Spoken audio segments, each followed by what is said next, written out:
preparation and adoption of the budget for the 23rd financial year.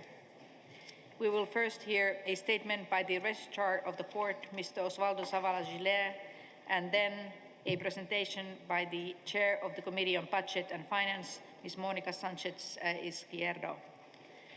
I draw your attention to the document before the Assembly, in particular the following documents. The proposed program budget of the International Criminal Court for 2025, document ICC-ASP23/10. The report of the Committee on Budget and Finance on the work of its 43rd session, document ICC-ASP23/5. The report of the Committee on Budget and Finance on the work of its 44th session, document ICC-ASP/23/15, and the report on the Committee on Budget and Finance on the work of its 45th session, document ICC-ASP/23/25. Additional relevant documentation is indicated in the annotated list of items on the provisional agenda, ICC-ASP/23/1/addition 1. I now invite the Registrar of the Court, Mr. Osvaldo Zavala-Giller, to present the Court's proposed program budget for 25. You have the floor, Mr. Registrar.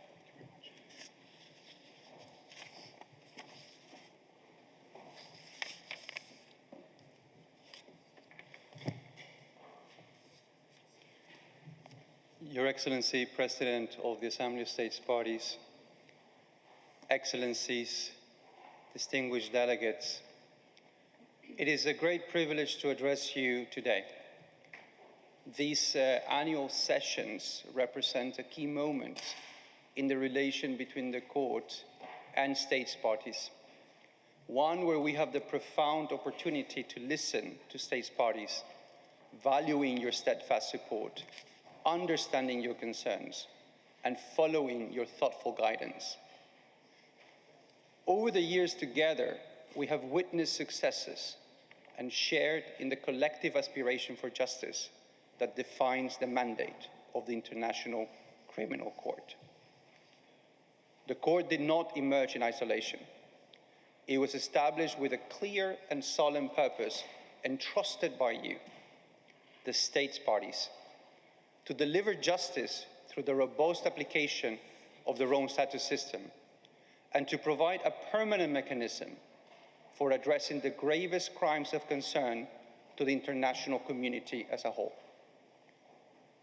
In that context, please allow me to align myself to the powerful statement delivered by the President of the Court on 2 December 2024. We are facing and troubling an unprecedented new reality, where the Court has been subjected to increasingly severe attacks, seeking to undermine its legitimacy and its ability to meet its mandate, whether through coercive measures, threats, pressures, or even sanctions.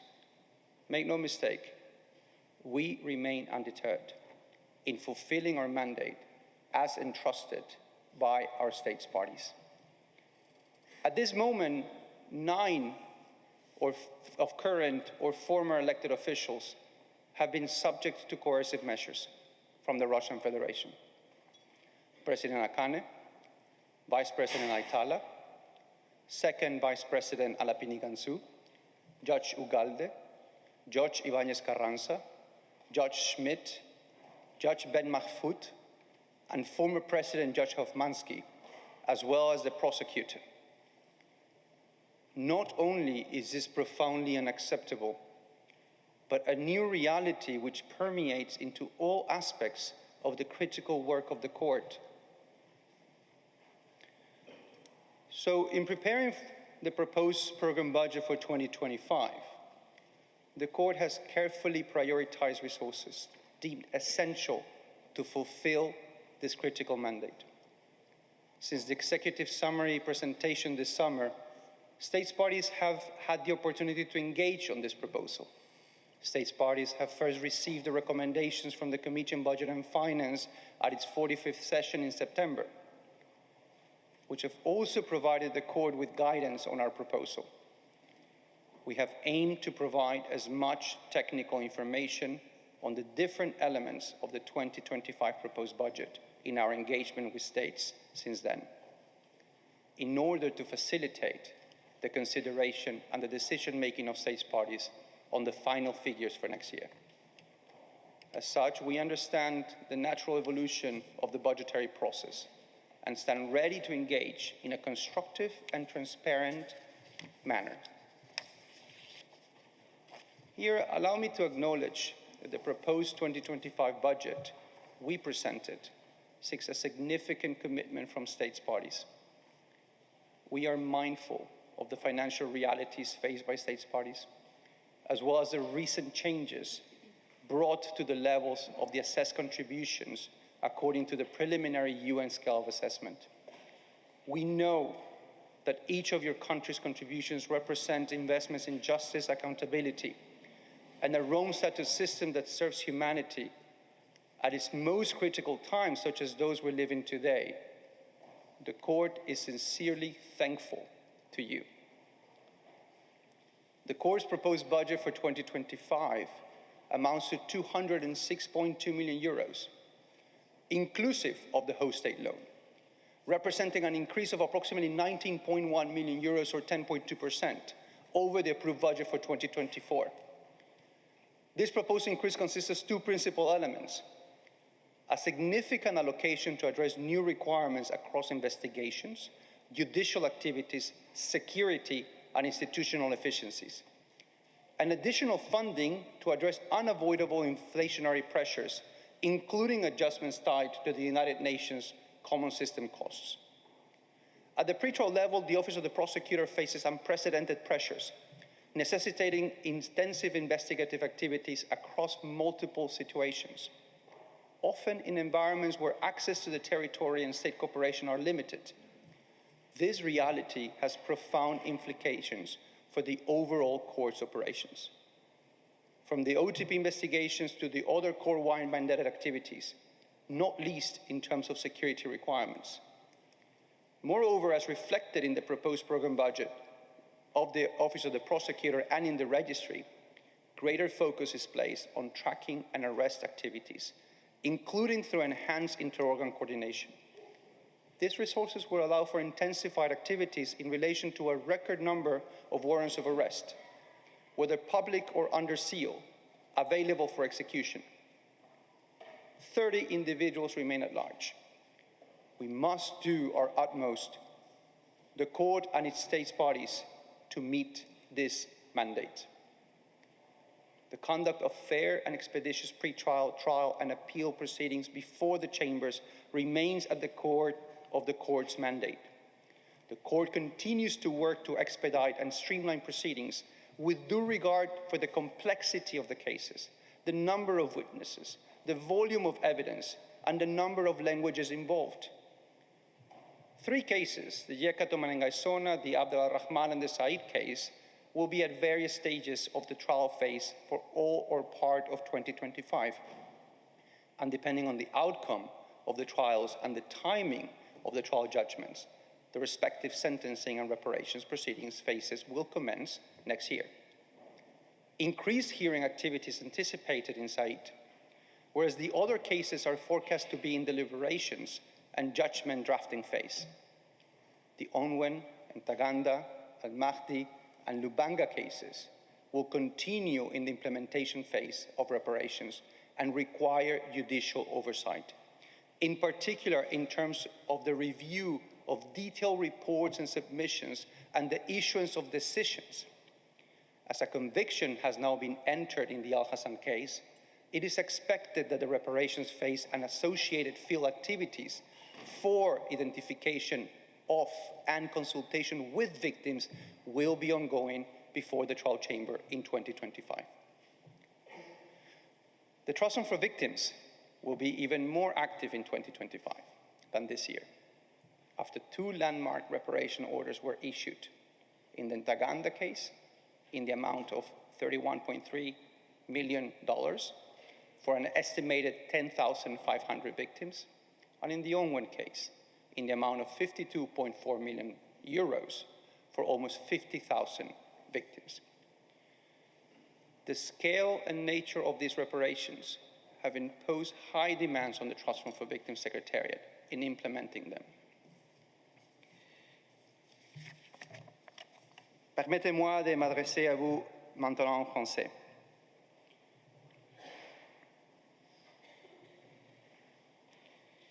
Je souhaiterais saisir cette opportunité pour vous informer qu'à la demande de cette partie pour cette session de l'Assemblée, le greffe est en train de mener un processus de consultation interne approfondi afin de réviser et de développer une stratégie sur les victimes incluantes et innovantes. Le premier projet de cette stratégie sera présenté au groupe de travail de l'AE ainsi qu'à nos partenaires externes comme les institutions académiques et les think tanks mi-2025. L'objectif principal est d'établir un cadre solide qui soit non seulement conforme aux normes internationales, mais qui serve également de modèle pionnier pour les bonnes pratiques en matière de soutien et de défense des victimes. Nous envisageons de le faire en unifiant l'approche de la Cour pour mieux interagir avec les victimes, notamment en élaborant des principes directeurs pour l'engagement auprès des victimes ou des mécanismes complexes d'évaluation des risques et de protection. En outre, la stratégie se concentrera sur les leçons apprises à l'échelle de la Cour et sur l'intégration des commentaires des victimes pour améliorer continuellement l'approche et les résultats. Excellencies, distinguished delegates, as requested by states parties and consistent with my personal commitment as registrar, the Court has undertook a comprehensive and rigorous review of its needs in order to request additional resources only after findings, savings, efficiencies, and reductions in other areas. The results speak for themselves. Across the Court, we achieved savings and efficiencies amounting to 3.9 million euros, or 2.2% of the total budget. Within the registry alone, we have made the total reductions of our budget baseline of 3.4 million euros. These were not easy decisions. They required careful prioritization and, in some cases, an acceptance of heightened risk in non-critical areas to protect the essential functions of the registry. Let me put this in perspective. While the total proposed investments for the registry stands at 9 million euros, it could be said that we have absorbed significant inflationary pressures amounting to 3.5 million euros through our own measures. Nevertheless, we operate in an increasingly complex and evolving global context. To respond effectively, our institution must continue to adapt, innovate, and strengthen, especially its internal culture, guided by the pillars of our core values. Achieving this goal requires strategic foresight, targeted investments, and a firm commitment to enhancing staff well-being, as underscored by the independent expert review and the recent poll surveys. In this regard, the registry is proposing an investment of 1.3 million euros to support key initiatives. This includes fostering a more inclusive workplace culture, improving recruitment processes, strengthening workforce planning and mobility, and advancing geographical representation and gender balance. Such efforts are integral to ensuring that our institutions remain agile, effective, and aligned with its fundamental values. The investments are critical. They ensure that the registry can serve as a reliable and efficient partner to the Court's organ and stakeholders, including the states parties. At the same time, they underscores the ICC commitment to being a fair, progressive institution for its personnel, one that reflects the diversity and inclusivity that are hallmarks of justice everywhere. Excellencies, distinguished delegates, our budget for 2025 is intricately tied not only to our anticipated activities, but especially to the evolving security environment in which the Court operates and will continue to operate next year. As you're all aware, the unprecedented global demands for justice have profoundly reshaped the role and standing of the International Criminal Court. On one hand, these calls have significantly enhanced the court's visibility and broadened its overall impact. But on the other hand, they have also magnified the risks, resistance, and challenges the court must confront. As I already alluded to, the ICC has become the target of unprecedented and serious threats. These threats are neither isolated, nor do they emanate from a single entity. They arise from multiple sources, all seeking to undermine the court's mandate. The operational environment in which the ICC functions today is far more hostile and divided than the one envisioned at the court's establishment 25 years ago. A time when a near unanimous international consensus propelled the momentum for accountability, justice, and progress. Threats of sanctions potentially encompassing the entire organization have become an enduring reality, undermining the very foundations of international justice. What was once sporadic has now become systemic. It is a new challenging reality for the court and its 124 states parties. We have recently welcomed Armenia as the newest member of the ICC family and also look forward to welcoming Ukraine at the start of next year. Excellencies, distinguished delegates, it is within this context and in response to these challenges that the court, and specifically the registry, has strategically focused its financial requirements to ensure that the court as a whole remains equipped to fulfill its mandate effectively. Security is not a mere operational requirement, but an existential matter. It is integral to the registry's core mandate and essential to the broader mission of the ICC. It safeguards the entirety of the institution and underpins its ability to deliver on our mandate. For 2025, the registry has proposed an increase of 5.7 million euros, or 5.9%, over the 2024 approved program budget. Of this amount, 4.3 million is allocated exclusively to security measures. These resources are essential for implementing those critical projects, from the IT security blueprint to enhance technology security of our organization and of the information you provide to us. Madam President, Excellencies, distinguished delegates, we wanted to demonstrate that the court's responsibility is to put forward requirements that the court needs to carry out its important mandate. After all measures to find savings and efficiencies have been made, we have done that. My responsibility is also to ensure the long-term operational sustainability of our institution, as well as the effective and responsible management of the resources allocated to us. It is our joint responsibility to create a Rome Statute system which is purposeful and impactful in the international order of today and for the future of the world. I have full trust in your support, and I trust that you share the same confidence in our institution. Before I conclude, I would like to thank Ambassador Rodriguez for her leadership in the facilitation of the budget. Thank you very much. I wholeheartedly thank you.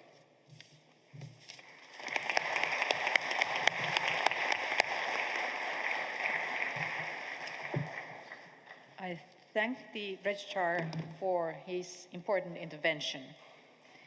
I now give floor to the Chair of the Committee on Budget and Finance, Ms. Mónica Sánchez-Izquierdo. You have the floor.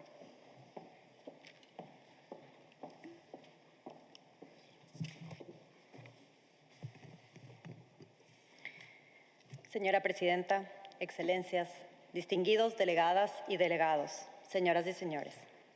Tengo el honor de dirigirme a ustedes hoy para presentarles los principales resultados de nuestros debates en los periodos de sesiones 44º y 45º del Comité de Presupuesto y Finanzas.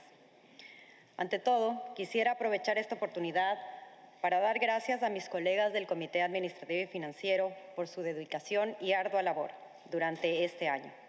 También a los representantes de la Corte por su disponibilidad y cooperación. Mi agradecimiento y reconocimiento en especial al secretario ejecutivo del CBF y a su equipo por la calidad del trabajo y excelente apoyo, esencial para el cumplimiento del mandato de nuestro comité. Las recomendaciones y resultados del trabajo del comité que hoy voy a presentar han sido también enviadas y presentadas a los Estados parte a través de los informes ICC ASP 2315 y ICC ASP 2325. Allow me now to continue in English. I would like to start with some of the key figures and the context of the next year's budget proposal. The committee observed that the program budget for 2025 amounted to $206.2 million, including the host state loan of $3.6 million, representing an increase of $19.1 million, which means 10.2%, over the approved budget of 2024 that was $187.1 million, including the host state loan. The committee was informed that the increased budget requirements were primarily driven by the court's evolving operational environment, including increased investigative, pretrial, reparations, and appeal activities, continuing inflation, and responding to both operational and security challenges. Despite the assumptions and parameters for 2025, the court's workload is assumed to remain stable, though it can vary across its different organs. In looking closely at the $19.1 million increase, about $5 million will be necessary to cover unavoidable costs such as the United Nations Common System, obligations, and contractual inflation. An additional $1.2 million of unavoidable cost is associated with capital replacements and $2.9 million to fully funding the General Temporary Assistance, approved for 2024. That makes a total of $9.1 million of such costs, which are structurally determined, semi-automatic, and difficult to adjust in the framework of annual budget review. The remaining $10 million of the increase is requested to support growth in capacity and expertise across the court's operation and strengthen the overall security posture of the court. The committee thoroughly reviewed the budget assumptions, judicial activities, workload, inflationary pressures, and past cost trends. As a result, it recommended a total reduction of $6.7 million from the 2025 proposed program budget of $206.2 million. This will bring the recommended 2025 proposed program budget to $199.5 million, representing a total increase of $12.4 million, or 6.6%, compared to the approved 2024 budget of $187 million. Allow me now to brief you on the security blueprint and IT-related matters. The committee took an in-depth review of the court's security blueprint and IT-related matters being a critical issue. The committee identified several governance risk assessment weaknesses that require urgent attention to ensure the effectiveness of cybersecurity investments. The committee emphasized the need to improve cooperation and unity among the court's organs, particularly in establishing the new cybersecurity resilience measures. The committee recommended that the court establish a security blueprint ring-fenced investment budget, totally of $8.3 million for the period 2025-2027, similar to how the 5-year ITIM strategy was financed. For the period 2025-2027, the committee recommended freezing the lights-on cost at a total level of $17.5 million and allowing adjustments only for unavoidable cost from the common system and actual contract prices. To ensure budgetary accountability, the court should continue to report annually to the committee on the use of the IT cost across the court, as well on the implementation of the security blueprint. The committee recommended that the court amend its governance by 2025 to establish the one court principle, granting the head information security unit in the registry full control of the court's cybersecurity operations. Let me now move to reparations and extended mandate of the judges. The committee acknowledged that voluntary contributions to the Trust Fund for Victims in 2022 and 2023 amounted of $3.5 million per year. It expressed concern over the significant disparity between the expected future overflow of funds for reparations and the inflow of voluntary contributions, such as the Register just informed. The committee expressed concerns regarding the substantial financial burden posed by the extended mandate of judges, along with the possible adverse effect on regular judicial transitions. However, it recommended the Chamber's 2025 objective to shorten the duration of proceedings through reforms aimed at process optimization and looked forward of seeing these improvements applied on the ongoing cases as well. Ladies and gentlemen, on travel cost and human resources management, the committee also noted that travel cost management and compliance with operational procedures need improvement across the court, acknowledging the different operational needs of various units and programs. The committee noted ongoing issues related to human resources management. Several posts and positions remain vacant for more than a year across major programs.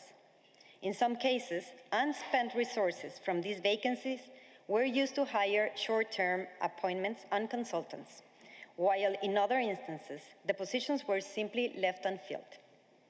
The committee will keep following up on the gender balance and the geographical distribution in line with the state parties' key objectives. Now, I will brief you on the trust funds. OTP Trust Fund for Advanced Technology and Specialized Capacity. The committee noted a total amount of $33.8 million in contributions pledged to the OTP Trust Fund, with $31.2 million received as of 31st August 2024. Out of this, $13.9 million has been spent and $27.4 million allotted. The remaining $2.6 million is expected by year end. Additionally, as of 1st September 2024, there are 54 secondment national experts working in the OTP across 28 teams with ongoing agreements with 33 entities. OTP Trust Fund Complementarity and Cooperation.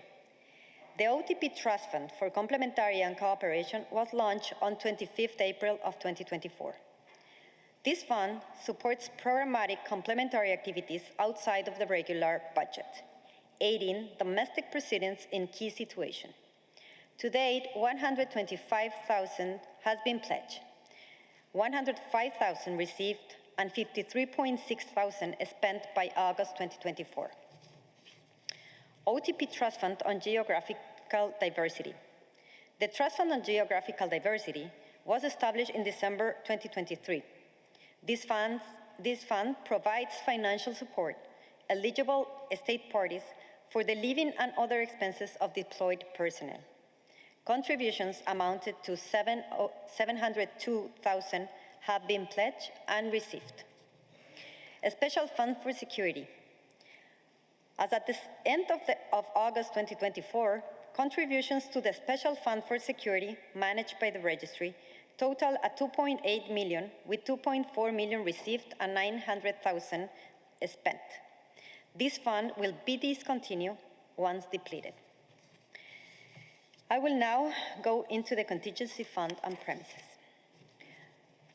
The court provided the committee with historical data spanning over 14 years, from 2010 to 2023, outlining approved budget levels, contingency fund notifications, and amount potentially required for new situations and unforeseen developments on ongoing situations.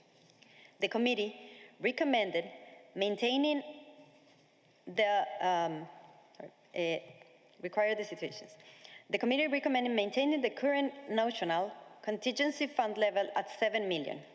The committee was of the opinion that an automatic replenishment mechanism up to the notional level of $7 million through assessed contributions should be envisaged. However, the current practice to absorb the expenses of the contingency fund by unspent budget funds should be maintained. The 2025 budget includes the short-term plan only, comprising an urgent investment of $1.6 million for direct capital replacements of those items related to health and safety of staff, legal compliance with statutory laws, and direct business continuity risk of the court. Pending decisions on a long-term capital replacement strategy, the court has continued to replace only those vulnerable elements that have already broken down or show signs of imminent breakdown, an approach carrying increased risk and the likelihood of higher costs in the longer term. This approach is not sustainable anymore. The mentioned interventions in the area of the court's heating and ventilation system and security are overdue. However, the committee reminded that the court of the principle that capital replacements must be fully justified and limited strictly to elements deemed absolutely necessary. On the evaluation of the Secretary of the Assembly, the committee reviewed the IOM report of the Secretary, SASP, during its 45th session and acknowledged the Assembly's resolution endorsing the IOM's recommendation. It noted that the Bureau, with support from the Court's Human Resources section, should implement the IOM's recommendation to restructure the Secretary functionally by early 2025. The Assembly also recommended reviewing position classifications during this transition. Meanwhile, the P5 post established in 2011 will report to the SASP Director. Recalling the P5 Executive Secretary role created in 2011, the enhanced technical support and improved committee operations, the committee highlights the following. First, resource allocation. Urges continuous technical resources for the CBF and AC to maintain efficiency, warning that removing support will regress standards. 2, involvement of restructuring. Recommends including the CBF and AC at all the stages of restructuring process. Third, reporting framework. Advocates the Executive Secretary report administratively to the SASP Director, but directly to the committees on substantive matters. Position reclassification. Stresses involving the staff union in restructuring and reclassifying positions. In conclusion, allow me to reiterate that the committee is your subsidiary body that will continue analyzing budgetary, financial, and administrative matters on their technical merits and in line with its mandate, and will continue providing expert and technical recommendations to the Assembly in close coordination with other oversight bodies based on the guidance by the Assembly, and with the objective to have a court that could deliver, but also that could be accountable and mindful of the use of resources. This concludes my remarks, Madam President. Muchas gracias por su atención.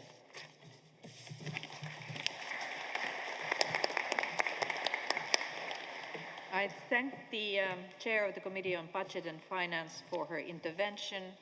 We now move to agenda item 16, consideration of the audit reports. I draw your attention to the following documentation before the Assembly.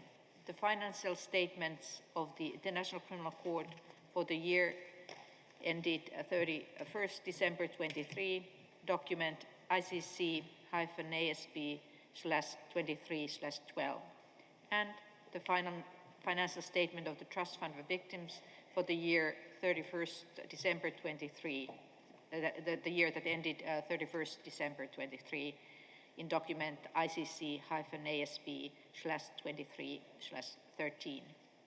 The Assembly will also consider the reports of the Audit Committee on its 19th and 20th sessions, which are available on the website of the Assembly. I will give first floor to Mr. Werner Drummel, the Acting Chair of the Audit Committee.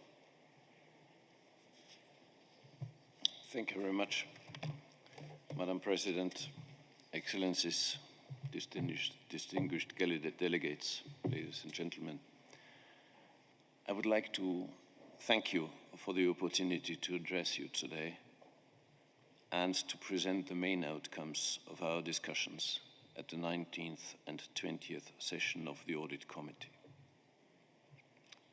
May I also take this opportunity to reiterate my appreciation to my colleagues from the committee for their devotion and hard work, and to the representatives of the court for their participation and valuable contributions in our meetings. I would also like to thank our Executive Secretary and his team for their constant hard work and effective support to the committee throughout the year, upon which we rely immensely. I will now briefly summarize the main discussions of the committee's 19th and 20th session. The committee focused at its 2 sessions on ethics, risk management, oversight of internal audit matters, oversight of external audit matters, audit committee matters, and other relevant issues. First, ethics. Under ethics, the court was of the view that embedding its core values into its culture was necessary before developing a written ethics charter. The committee, although it acknowledges this perspective, emphasized and reiterated its position that a formal written ethics charter is crucial for a positive work culture and an effective internal justice system. The committee has asked, therefore, the court to present an initial draft of the charter at its next session in February 25. 2. Risk management. The committee met at a crucial time to address significant risks, including the data breach incident in 2023 and its future implications. Despite reviewing mitigation strategies, ongoing risks persist due to evolving cyber threats. Additionally, high-profile cases under the court's review are drawing intense international attention, potentially leading to major consequences. The committee commended the court on the efforts undertaken to update its risk register while keeping the committee informed about decisions and risks. 3. Overview of internal audit matters. The committee made several observations to enhance the efficiency of internal audits in the areas of planning, staff deployment, and client engagement. The committee recommended that annual work plans of the Office of Internal Audit be approved by the Coordination Council on a timely basis so that the OIA can operate according to an institutionally approved plan. The committee suggested that the OIA maintain a multi-year rolling work plan to give a better indication of the scope of risk coverage over time and to facilitate the audit planning process. The committee noted also that a significant number of audit recommendations were still outstanding. In this context, the committee reiterated the importance of the tone at the top, which is generally recognized as foundational to an effective control environment. It also expressed concern about the low number of internal audit outputs. Such outputs are crucial for compliance and business process effectiveness. 4. Overview of external audit matters. The committee commended the comprehensive performance audit report on cybersecurity by the Board of Audit and Inspection of the Republic of Korea, the external auditor, and noted that it will be an important contribution for the set of initiatives underway to address ongoing risks. The committee also noted that the external auditor gave an unmodified opinion on the financial statements of the court and of the Trust Fund for Victims for 2023. The committee recommended that the Assembly approve the renewal of the contract for audit services awarded to the current Board of Audit and Inspections of the Republic of Korea as the external auditor of the court for the financial year 2025 to 2028, with the expectation that there would be constructive discussions between the court, the Board of Audit and Inspection, and the Audit Committee on issues identified. On other matters, the AC engaged in discussions with the registrar, notably focusing on cybersecurity and the ethics framework. It is crucial for the committee to continue addressing these issues moving forward. The discussions laid a solid foundation for ongoing dialogue and development in these crucial areas. And finally, audit committee matters. Under audit committee matters, I would like to focus on two main topics: the amendments to the audit committee charter and the evaluation of the Secretariat of the ASP. On the charter, the committee had submitted an amended charter to the states parties, which it considered to be appropriate and embodying the best practices. The proposed draft amendments were discussed under the Budget Management Oversight Facilitation and have mostly not been retained. Additional proposed amendments were added and were agreed upon under silence procedure. The committee would like to raise concerns only on one issue, about amendments proposed on the composition of the selection panel for selecting new members. The committee supports the involvement of the budget facilitator in the selection process alongside the ASP president. This addition provides an extra layer of governance for the court. The inclusion, however, of the registrar or his or her representative raises the basic question of conflict of interest and the impairment of independence of the court, of the committee. The absence of the chair of the audit committee, on the other hand, from the selection process is a concern for the AC. The inclusion of an independent expert with the necessary knowledge and expertise to assess the technical proficiency of the applicants should therefore be considered. I move now to very shortly to the evaluation of the Secretariat.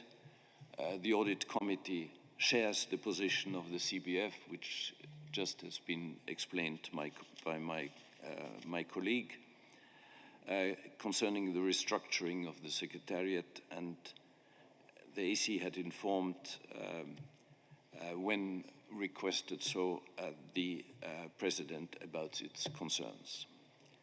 Dedicated support throughout the year and at an appropriate level is of utmost importance. The Audit Committee expects, therefore, to be involved in the discussions with the incoming director. In conclusion, allow me to reiterate that the Audit Committee is an important element in the oversight system of the court. It assists and advises the Assembly on the court's, in its oversight on the court's operations. Thank you very much for your attention. I thank Mr. Drummel for his intervention.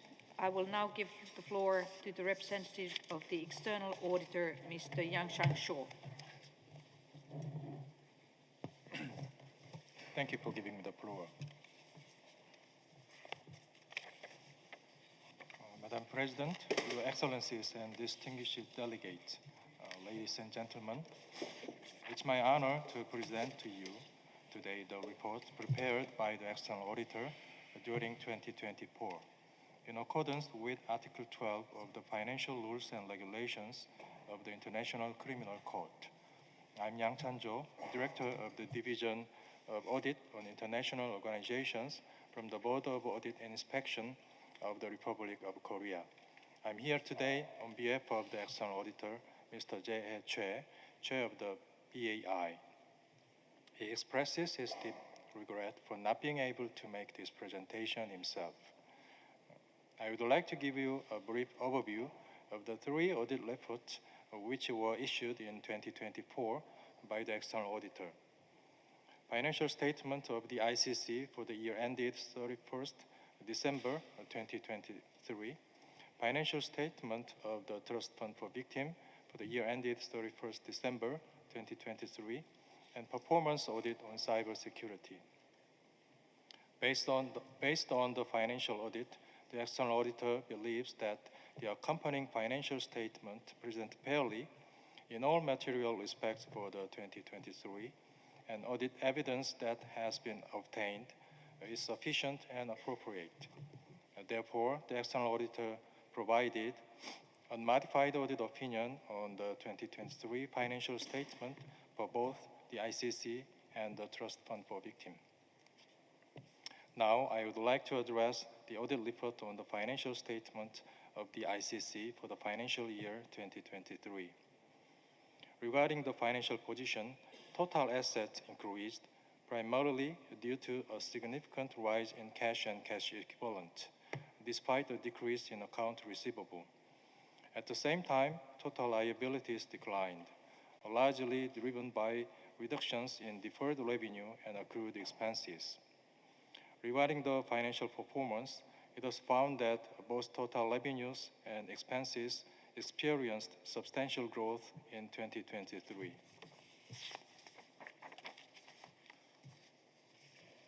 The major part of our revenues, assessed contributions, saw a notable increase.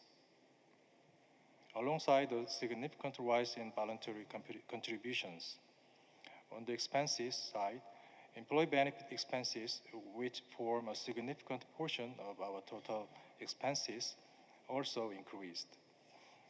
In the 2023 financial audit, the External Auditor examined travel expenses, the OTP Trust Fund, and asset management in light of the following circumstances. First, travel expenses were reviewed due to their increasing trend and concerns over excessive allocation. Second, the OTP Trust Fund was analyzed to address concerns about its potential impact on the regular budget. Lastly, asset management was assessed as risk factors in internal controls were identified during the interim audit. The External Auditor made 9 recommendations as follows. Regarding travel expenses, the External Auditor recommended improving the approval process for business trips to address delays and ensure compliance with home leave approvals. Strengthening control procedures were also recommended, as 12% of the trips in 2023 were retroactively approved.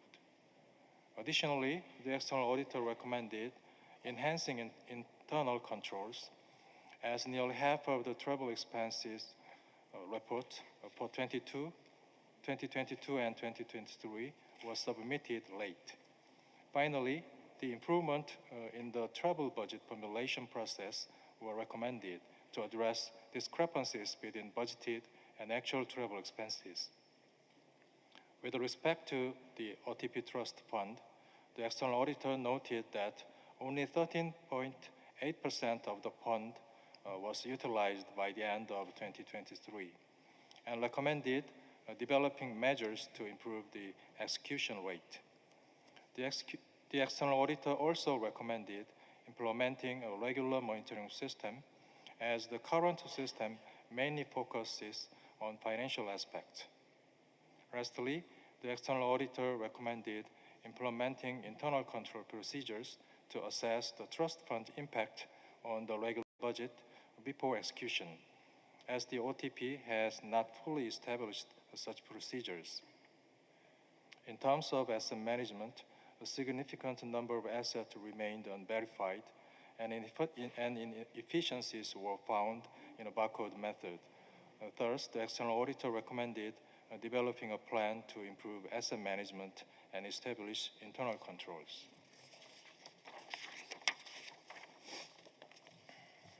Allow me to present the audit report on the financial statement of the Trust Fund for Victims, including its financial position and performance for 2023.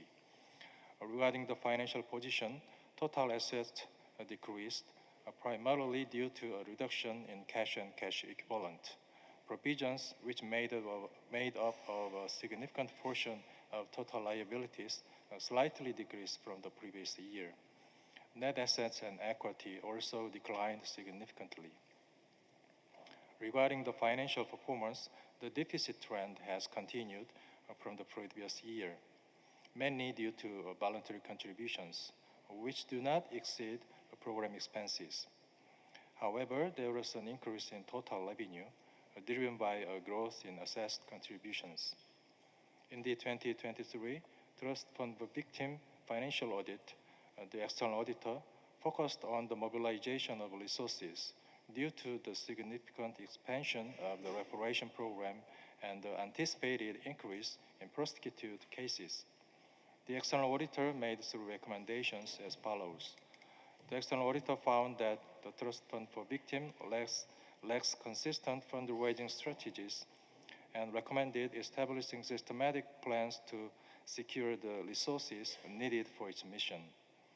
Regarding the strategic plan goals and implementation, the external auditor recommended developing future strategic plans, including KPIs, as the Trust Fund for Victims plan had no specific fundraising targets or performance indicators.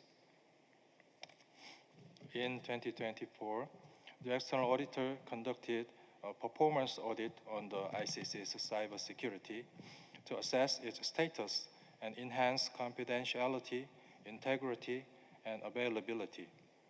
The audit focused on policies and governance in accordance with international standards.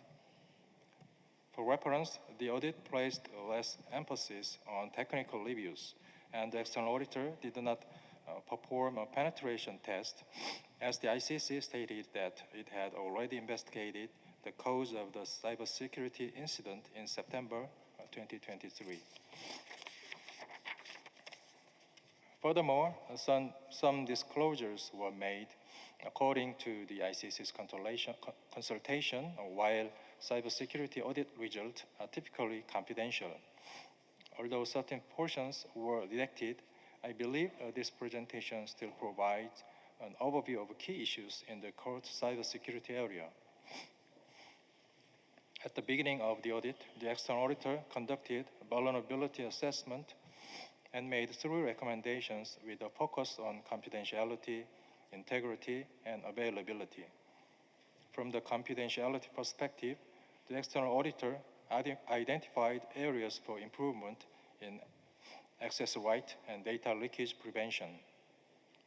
In this regard, the external auditor provided recommendations such as implementing strong authentication controls.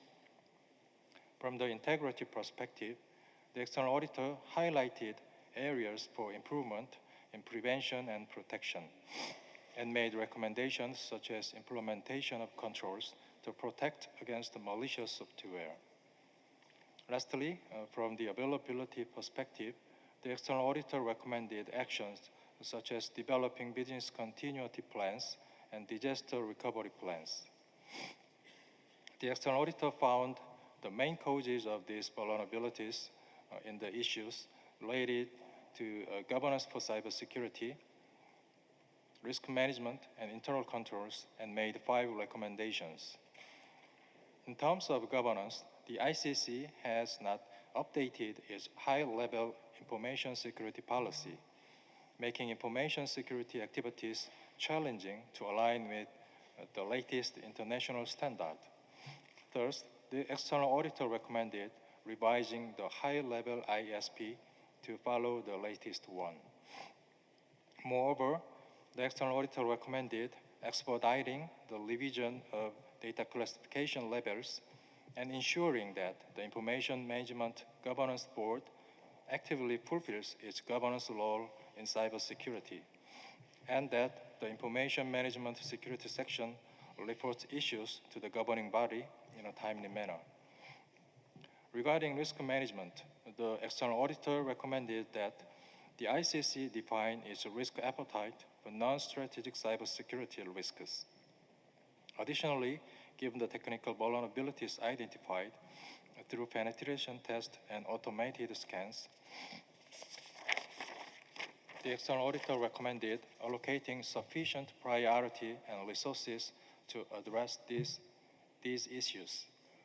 Lastly, in terms of internal control, the external auditor noticed that some of the recommendations made by the Office of Internal Audit regarding cybersecurity and IT governance over the past decades were either not accepted, acknowledged as risks, or not implemented on time. Madam President, I would like to conclude my presentation and also extend my appreciation to all of you for giving me the opportunity to deliver my presentation. The external auditor hopes that these efforts contribute to improving the performance of the ICC. Thank you.